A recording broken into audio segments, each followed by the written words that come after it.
We usually don't think of Christmas time as a time for confessions, but I have a confession for you all this evening. I dread the coming of the Christmas season. Have for years. I mean, for pastors, it's a busman's holiday, but it's more than that. All the busyness on the roads. My wife and I saw a car swerve directly into another yesterday afternoon, everyone trying to get their shopping done or whatever they're doing, and they need to. Ugh.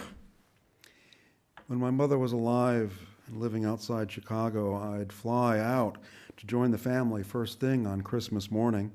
It was fine the first year, leaving from San Francisco and arriving at O'Hare.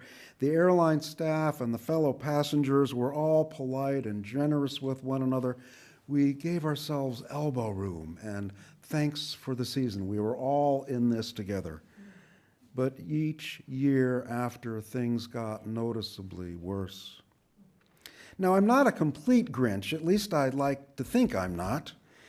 The spirit of the season does reach my little heart as we light our candles and begin to sing with the lights lowered, Silent Night. I catch my breath, and some years, even an errant tear may escape my eye. But then last year, I tested positive for COVID and had to stay home. The day before Christmas Eve, I tested positive and sent an email to the church leaders telling them I couldn't be with them on Christmas Eve, and sent an updated worship script to the congregation's music and worship leaders, and then I went back to sleep. The next day, Christmas Eve, I listened to a Christmas playlist. Members of the first congregation I ever served professionally asked me to contribute to a holiday party we held the week before Christmas. As I did my best to avoid Christmas music beforehand, listening to Christmas music on Christmas Eve actually helped. The song that got me the most is one you may or may not know. It's the song First Christmas by Stan Rogers, a folk singer. It's a lovely song and also one of the saddest ones I know, with all due apologies to the sublime Annie Lennox. If you know her, you may know that reference. If not, we'll go on. Yes, I know, a sad Christmas song? How un-American. Well, Rogers was from Canada and sang of those from the Maritimes and the vast Canadian prairies. His song, First Christmas, tells the story of three people. The first is a young man, for the first time far from home, working double time on Christmas Day, missing his family. Next, Rogers sings of a young woman panhandling for change by a train station, a few dollars shy of what she'd need for a real meal and a room of her own for the night. As she anticipates instead a cot at a nearby shelter, the song goes, "But it's warm and clean and free, and there are worse places to be. And at least it means no beating from her dad. And if she cries because it's Christmas night, she hopes that it won't show. First Christmas away from home." And then the last character, an older man, newly widowed, on his first Christmas at a senior care center. And the song ends with these stanzas. When his wife passed away, he fell apart more each day.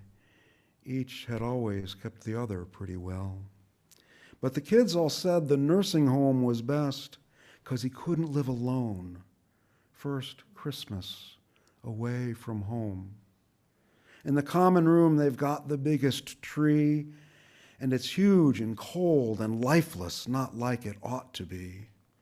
And the lit-up, flashing Santa Claus on top, it's not that same old silver star you once made for your own. First Christmas away from home.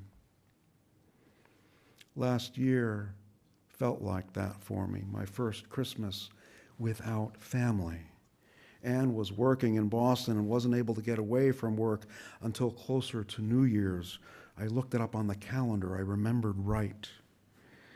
When she was able to get to where I lived in Ottawa on the 29th, well, that's when things started to begin to feel like Christmas.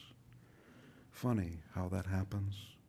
Yet I kept going back to that line from Stan Rogers' song, "It's not that same old silver star you once made for your own that capped the tree."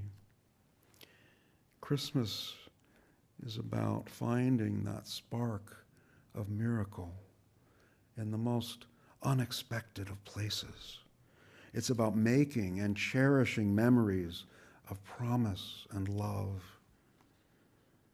And I let the Christmas busyness rob me of that.